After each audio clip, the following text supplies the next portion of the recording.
On va aborder la problématique maladie des plantes au travers un exemple d'un projet de recherche qu'on a conduit à l'ITEPMAI avec tout un tas de partenaires pendant presque une dizaine d'années, qui était la problématique du mildiou du basilic, donc, qui a fait l'objet de deux programmes successifs, le programme Milharum puis le programme Basimil, et donc ces programmes avaient pour objectif d'appréhender, de trouver des solutions de lutte contre cette maladie, je le rappelle, qu'on qualifiait de maladie émergente, alors qu'il n'est plus maintenant, qui est apparue dans nos cultures dans les années 2003-2004, je crois, de mémoire.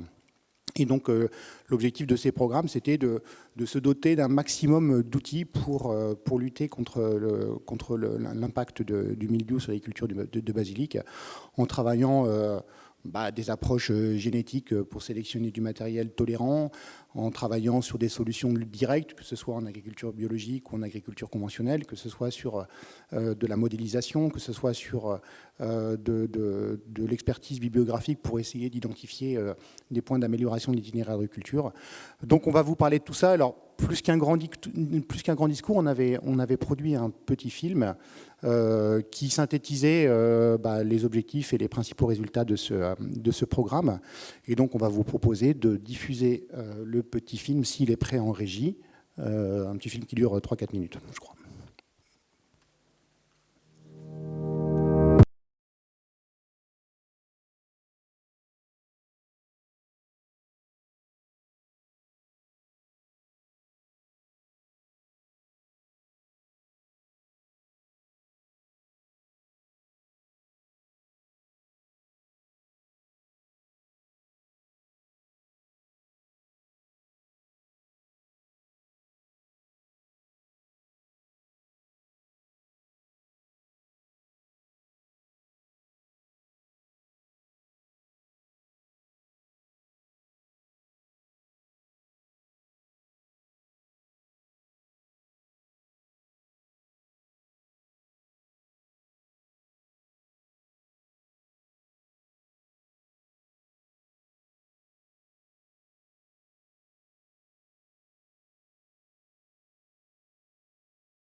Alors, depuis la réalisation de ce film, les travaux ont continué, hein, notamment sur la mise au point de ce modèle mathématique, où bah, la modélisation, c'est un travail de longue haleine, et plus on peut capitaliser des données, plus on peut affiner le modèle mathématique. Donc on a poursuivi ces travaux-là. De la même façon, sur la partie génétique, on a aussi continué les travaux. Et bah, je profite de cette diapositive là pour remercier très très chaleureusement l'ensemble des partenaires techniques et financiers de ce programme. Une des richesses de ce programme, c'est il a pu mettre en synergie différents acteurs de la R&D, mais aussi différents acteurs de la production, que ce soit en plein champ ou sud-abri, et qui nous ont apporté aussi toutes leurs contributions et tout leur savoir-faire. Alors justement, on avait souhaité, au travers cette session, pouvoir donner la parole à des acteurs de ce programme et des utilisateurs des travaux de recherche. Alors on avait sollicité la participation de deux personnes, William Gilles de la société Ardo et Aude Montauvert de Bioplan. Donc Aude, je t'invite à me rejoindre sur la scène si tu veux bien. Alors William, pour un imprévu de dernière minute la semaine dernière, ne peut pas être présent aujourd'hui, mais il a enregistré une petite vidéo. Tiens, je te laisse. Viens. Une petite vidéo, donc son témoignage d'utilisateurs, enfin d'acteurs de ce programme de recherche et d'utilisateurs des résultats de cette recherche. Donc on va, faute d'avoir William avec nous aujourd'hui, on va écouter le témoignage qu'il a pu enregistrer. Il tenait quand même à être présent de cette façon-là avec nous aujourd'hui. Donc, je crois qu'il y a aussi un petit film. Bonjour, William Gilles, responsable agronome à Gelpam pour le groupe Ardo. Je vais vous présenter les travaux et l'évolution des pratiques sur le basilic, qui est la culture principale pour Gelpam, donc sur le secteur autour de Montélimar, dans le sud-est de la France. Donc, comme partout, nous avons une grosse problématique sur cette culture, qui est une maladie que tout le monde connaît, qui est le mildiou. Donc tout d'abord, je voulais vous présenter à quoi ressemble le mildiou sur cette culture, donc qui se fait en deux étapes. Donc tout d'abord, les premiers symptômes qu'on va apercevoir au champ, c'est une chlorose ou un jaunissement des feuilles, donc qu'on aperçoit sur le dessus des feuilles. Donc voilà, on voit bien le vert clair à côté du vert foncé, ou alors carrément un jaunissement des feuilles. Ensuite, par rapport au cycle du mildiou, donc on aperçoit les spores qui apparaissent sur le dessous des feuilles, voilà, avec une apparence pelucheuse. Et ensuite, nous avons une deuxième étape qui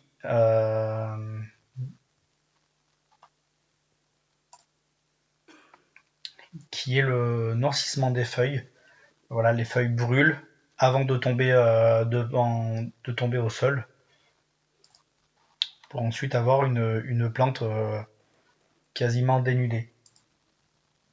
Et donc, depuis l'apparition du mildiou, depuis plusieurs années maintenant, plusieurs essais et travaux ont été réalisés à Gelpam et en collaboration avec l'ITEPMAI, que je vais vous présenter en dessous, afin de limiter la propagation du mildiou et ainsi sécuriser notre production. Donc, nous avons effectué depuis plusieurs années des essais fongicides qui sont mis en place en parcelle de production avec plusieurs protocoles, plusieurs modalités de traitement qui sont étalés sur 2 ou 3 coupes identiques à notre itinéraire technique en plein champ. Donc, l'objectif, c'est de trouver le meilleur protocole apportant la meilleure protection en fonction des retraits des produits ou des pertes d'homologation.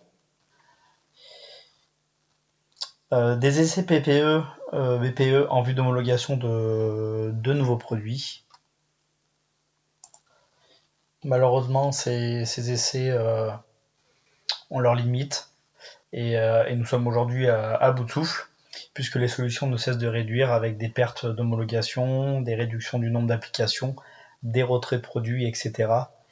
Et on le sait, les homologations sont très compliquées à obtenir et très longues malgré l'anticipation que nous pouvons avoir. Donc, une des solutions aujourd'hui est la sélection de variétés tolérantes ou résistantes au mildiou. Ce qui nous amène à la sélection variétale, donc qui a pour objectif de trouver de nouvelles variétés qui sont tolérantes ou résistantes au mildiou. Donc, comme je vous l'ai dit, les intérêts de nouvelles variétés tolérantes au mildiou pour notre secteur, c'est évidemment la sécurisation des volumes, avec l'optimisation de la qualité visuelle et l'amélioration de la microbiologie, qui est très importante pour nos clients, et en parallèle la réduction des phytos appliqués. Et par conséquent, de nous permettre de faire évoluer notre production de basilic bio, qui est encore très limitée aujourd'hui à cause de cette maladie, rendant les productions beaucoup trop instables et beaucoup trop coûteuses. Maintenant, nous allons voir un des processus de sélection variétale que nous mettons en place. Donc là, sur la photo, on peut voir une parcelle d'essai pour la sélection variétale. Donc les étapes, potentiellement on peut mettre en place des parcelles d'essai à l'ITAPMAI, donc avec des journées d'observation et de dégustation qui permettent de comparer les variétés et évaluer la conformité au niveau morphologique, au niveau du goût, de la taille, de la présence du mildiou, de la floraison à l'instant T, etc. etc. Ensuite, l'ITAPMAI envoie un rapport en fin de saison sur chaque variété, en lien avec cette journée d'observation, et qui reprennent tous nos critères de sélection. Donc, comme je viens d'expliquer, le goût, la couleur, le rendement, le rapport feuille-tige, la floraison, etc., etc. Et suite à notre sélection en fonction des essais et des tarifs pratiqués par les semenciers, nous pouvons mettre en place en parcelle de production, en plein champ, sur une petite surface, ces semences pour nous permettre de valider le comportement en conditions réelles. Et donc, puisque nous parlons de semences et de variétés, l'ITAPMAI a lancé un programme de création variétale visant à concevoir une variété type camp vert, donc celle que nous avons en plein champ, donc qui est tolérante au mildiou. Donc c'est un programme qui a été créé et lancé depuis 2014. Donc la fin du programme s'est terminée en 2021 et donc a été sortie une variété candidate qui a été testée en plein champ en 2021 sur quelques planches, mais peu concluante au vu de la pression exceptionnelle de mildiou cette année-ci. Et nous avons pu la retester en 2022 sur 2 hectares. Malheureusement, elle a été touchée par la nouvelle race de mildiou, mais cette variété a confirmé qu'elle a une meilleure tolérance par rapport à une variété dite classique. Bon, c'est vrai que nous avons pu s'apercevoir que le rendement était quand même moins important et cette variété avait une moins bonne reprise après coupe. Et en parallèle de cela, plusieurs semenciers travaillent également de leur côté pour trouver et proposer des variétés avec une vraie tolérance et ou résistance au mildiou à nous proposer. Et donc pour conclure, en 2020 et 2021, Gelpam et le groupe Ardo a perdu 1280 tonnes de basilic, principalement à cause du mildiou. Et en 2022, une nouvelle race de mildiou est apparue. Et malgré le positionnement de variétés résistantes et ou tolérantes, il y a eu un contournement sur 100% de ces variétés, qui sont pour information 5 fois plus coûteuses qu'une variété classique. Nous continuons également de travailler avec les semenciers et l'ITAPMAI sur de nouvelles variétés, dites tolérantes au mildiou à mettre en place pour les années à venir, tout en positionnant le plus de variétés tolérantes existantes aujourd'hui sur le marché, en continuant de les protéger de façon raisonnable pour tenter de limiter le contournement du mildiou trop rapidement et la propagation du mildiou en lui-même, ce qui permettrait de sécuriser les volumes, de garder une bonne qualité visuelle et microbio et de réduire en conséquence les phytos appliqués. Je vous remercie pour votre attention et vous souhaite une bonne journée. Alors, on remerciera William pour son témoignage. Donc, on souhaitait justement avoir ce regard, ce retour d'un professionnel de la filière donc, sur la production de basilic en culture de plein champ. Et puis, on souhaitait aussi avoir le regard d'un acteur de la production en culture sous abri. Donc, on a demandé à Aude Montauvert, qui est responsable R&D au sein de la société Bioplan, aussi de pouvoir témoigner de la problématique qui se pose à elle pour la production en conditions contrôlées, en plus en agriculture biologique. Donc je te laisse la parole. Tu peux aller au pupitre ou rester là. Tu restes là. Je vais te chercher la salle. Il y avait un petit...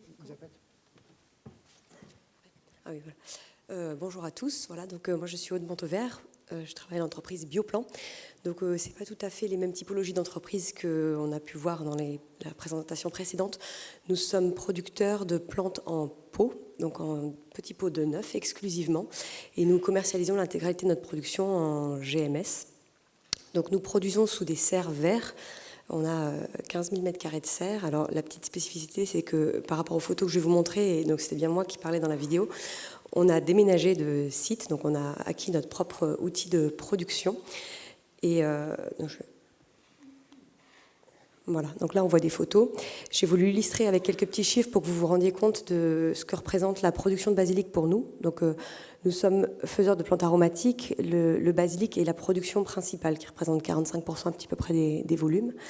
Et donc voilà, vous voyez une photo en haut à gauche d'une serre de basilic.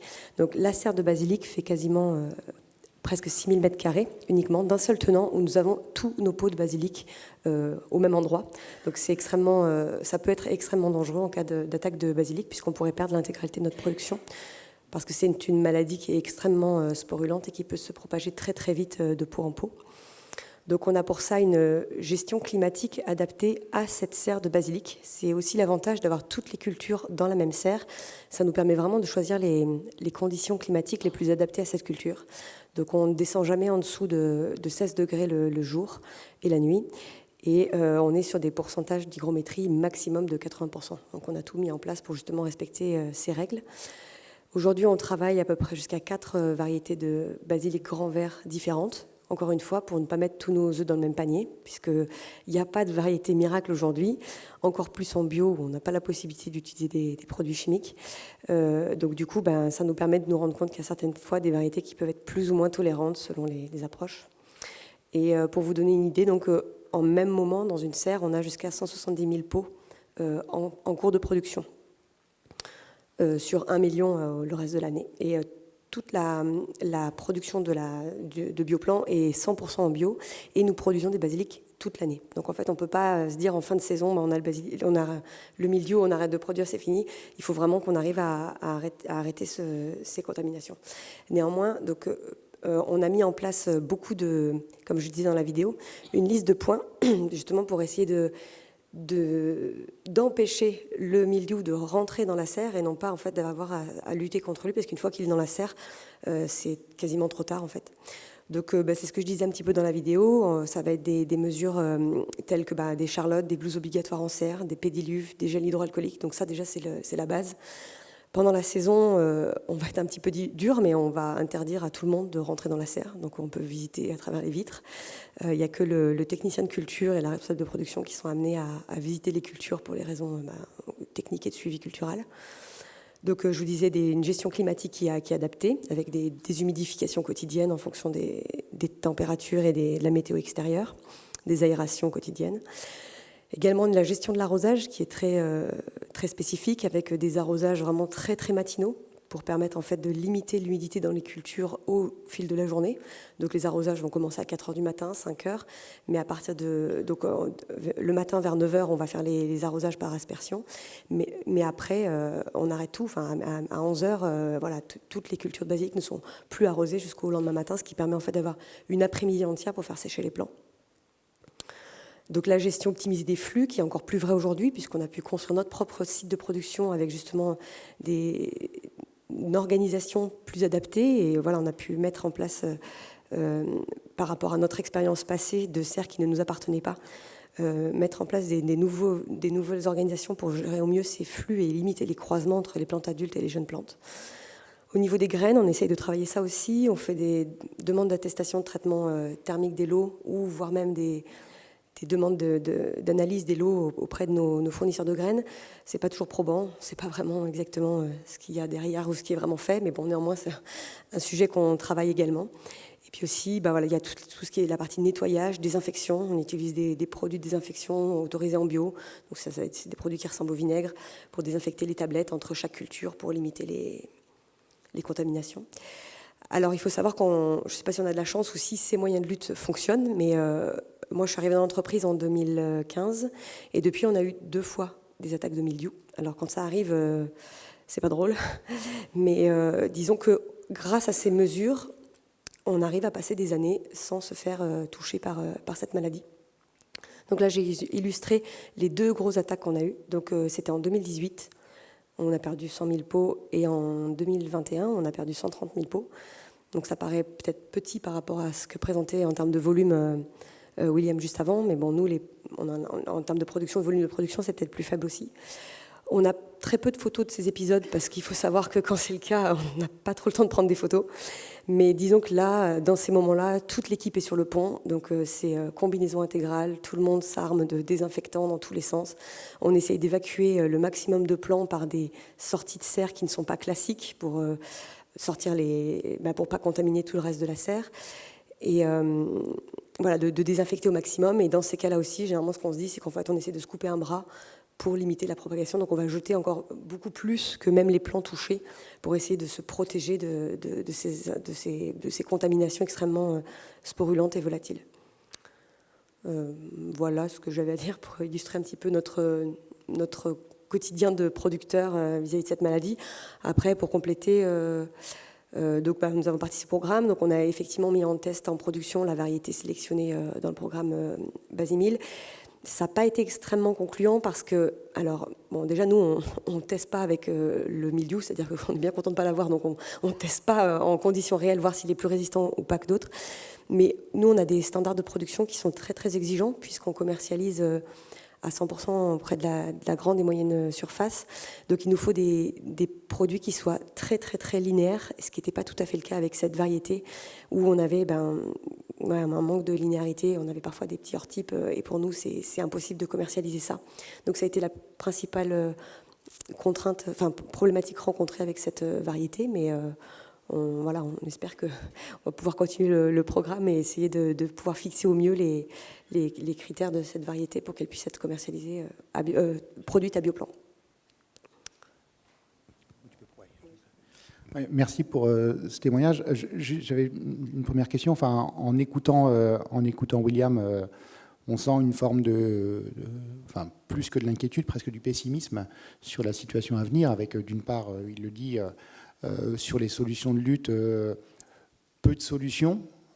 Alors lui, en plus, en conventionnel, peu de solutions et une difficulté d'accès aux peu de solutions existantes, d'une part, et puis d'autre part, cette espèce de course contre la montre qui s'est engagée entre le sélectionnaire et puis le Peronospora, enfin l'agent responsable du mildiou, avec ces contournements qui sont apparus en 2022. Est-ce que toi, tu partages ce pessimisme, ou est-ce qu'en culture sous abri, tu penses que vous êtes un peu moins fragile sur ces aspects-là que de la culture de plein champ? Je ne sais pas si on est moins fragile ou moins fragile. En tout cas, une chose est sûre, c'est que moins exposé peut-être. En tout cas, une chose est sûre, et que j'ai pas précisé ça, c'est que les 2 attaques de mildiou qu'on a eues en 2018 et 2021 elles ne sont pas arrivées par hasard. Ce n'étaient pas des années où il y avait plus de mildiou que d'autres, mais plutôt des années où on était à Bioplan en interne plus fragile. En 2018, on s'est retrouvé avec du personnel en absence, à compenser des congés mat, des nouvelles personnes entrantes et une baisse de vigilante. Ça n'a pas loupé. En 2021, plein déménagement, tout le monde était sur le front, on avait 2 sites à gérer, on avait la tête de partout, c'était très compliqué. Encore une fois, baisse de vigilance, ça n'a pas loupé. C'est pour ça que nous, à Bioplan, on n'est peut-être pas aussi pessimiste que William. Alors c'est sûr que cette maladie, elle est quand même assez récente, elle s'est beaucoup développée ces derniers temps. Néanmoins, nous, ça a fait nos preuves à Bioplan et on sait que quand on est vraiment très très vigilant, quand toute l'entreprise est attentive et fait en sorte de respecter toutes ces mesures, normalement, on n'est pas censé avoir des attaques. Alors après, je ne sais pas comment sera l'avenir, est-ce que ça va empirer ou pas empirer. Et ce n'est pas pour autant non plus qu'on se dit que parce qu'on est en intérieur, on est un peu privilégié, il suffit qu'on fasse un peu attention et c'est bon. Non, l'équipe production essentiellement continue d'être vraiment au front, continue de faire énormément de screening variétaux pour tester potentiellement des nouvelles variétés, se tenir en veille. On croit énormément en ce projet qui, j'espère, va pouvoir un petit peu aussi continuer. Et puis après, en termes de mesures prophylactiques, en fonction des observations du quotidien, on ajoute des lignes, des choses à la liste. On reste toujours très, très vigilant. Et pour la petite anecdote, je ne l'ai pas mis dans les attaques, mais en 2022, là, on a observé du mildiou dans nos serres. Pour la première fois, ça s'est arrêté, ça a été restreint à quelques pots. Parce qu'en fait, on a aussi augmenté beaucoup ces tours de vigilance, ces tours d'observation, parce qu'on sait qu'en fait, c'est capitalisé sur les risques et puis le danger potentiel qu'il pourrait y avoir après. Et donc, le technicien de culture qui est extrêmement formé à cette identification de maladie a observé les pots. On a été en mode alerte rouge, noir pendant les semaines qui ont suivi et ça ne s'est pas propagé plus que ça. Et il se trouve que c'est arrivé sur un lot d'essais qui n'était pas très beau, justement, encore une fois. Mais donc on se dit qu'il faut qu'on continue d'être en veille comme ça et peut-être ça nous permettra de répondre à cette problématique. Donc extrême prudence, prophylaxie, observation, réactivité maximum. C'est ça. Vas-y, bon.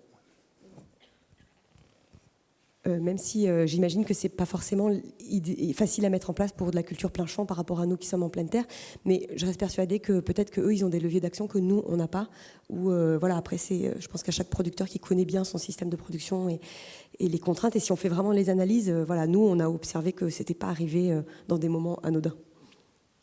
Merci. Alors, on va laisser le micro à la salle pour soit des questions directement à haute, soit aussi peut-être des témoignages, parce que s'il y a dans la salle des gens qui ont été confrontés à cette problématique de mildiou sur cette culture, ou une autre culture d'ailleurs, parce que le mildiou le basilic n'est malheureusement pas la seule culture qui peut être exposée à des problèmes sanitaires. Donc vous pouvez en témoigner ici, ça serait le bienvenu. Oui, Jean-Michel Mounier, combien de races de Peronospora existent-ils à ce jour ? Moi, j'ai pas la réponse. Je sais qu'il y a une nouvelle race qui est apparue cette année. Donc, c'était visiblement la deuxième qui était décrite. Bon, après, je ne sais pas s'il y a eu des investigations plus fines sur le Peronospora belbari, donc l'agent responsable du mildiou. On a connaissance de ces deux races avec cette deuxième qui est apparue en 2022. On voit des comportements différents suivant le Peronospora, suivant les variétés. On se demande s'il n'y a pas plusieurs races qui sont apparues cet été. C'est pas à exclure, c'est pas à exclure.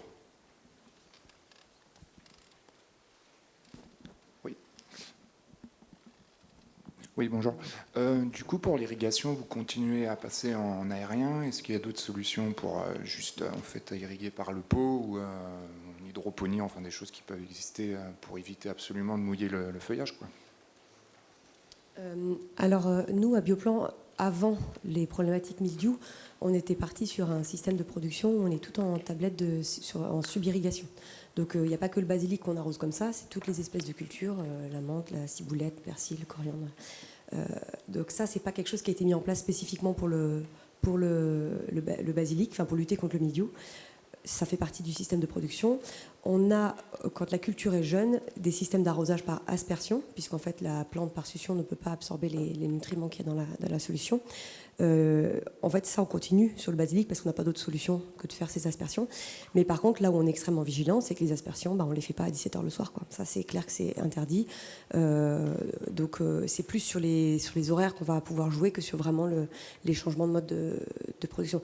Mais en tout cas, après, je ne sais pas comment ça se passe en plein champ. Moi, je ne suis pas experte dans ces types de cultures, mais je pense que le fait d'arroser en sub-irrigation nos basiliques adultes, ça nous sauve aussi parce qu'en fait, ça ne mouille pas le feuillage. Donc, on arrive quand même à maintenir une atmosphère assez sec, parce qu'aussi on travaille le climat dans la serre pour maintenir une hygrométrie sèche. Ça permet de maintenir une ambiance sèche.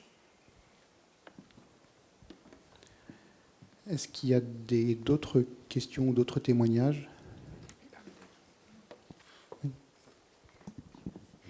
Bonjour, je suis Bernadette Julier de l'INRAE, je suis la présidente du conseil scientifique et technique de l'ITEPMAI.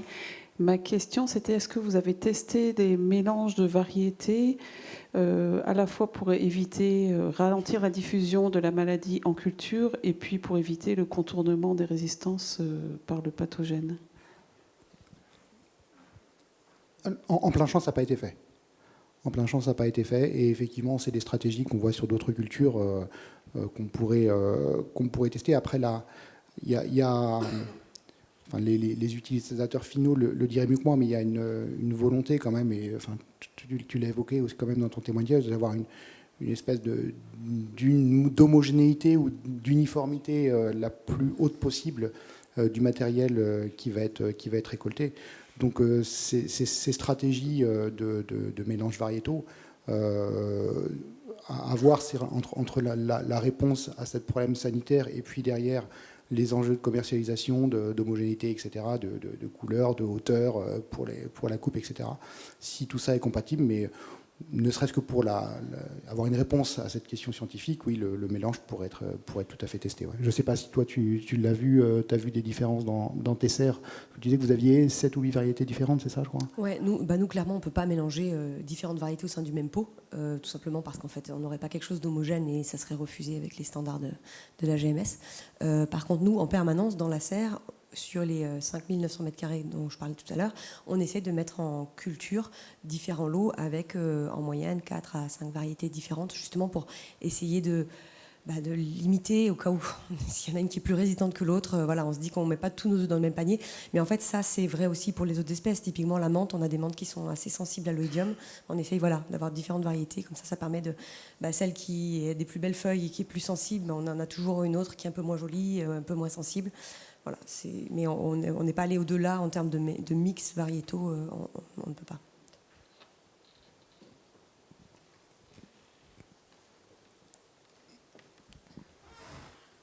Est-ce qu'il y a d'autres... Oui, juste au premier rang.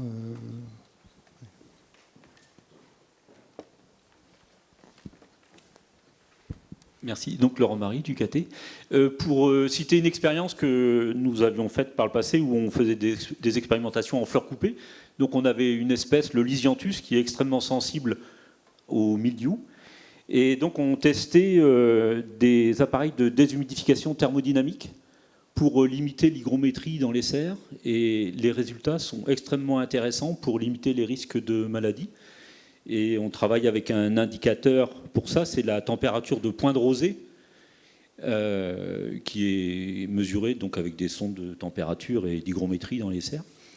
Et on voit que la température de point de rosée enfin l'écart entre la température d'ambiance et la température de point de rosée peut être nettement augmenté. Et donc on limite fortement les risques de maladies grâce à ce type de dispositif. Donc des déshumidificateurs thermodynamiques, quoi. Et ça en limitant, en ayant des conduites de chauffage économes en énergie, en baissant les températures de chauffage, quoi.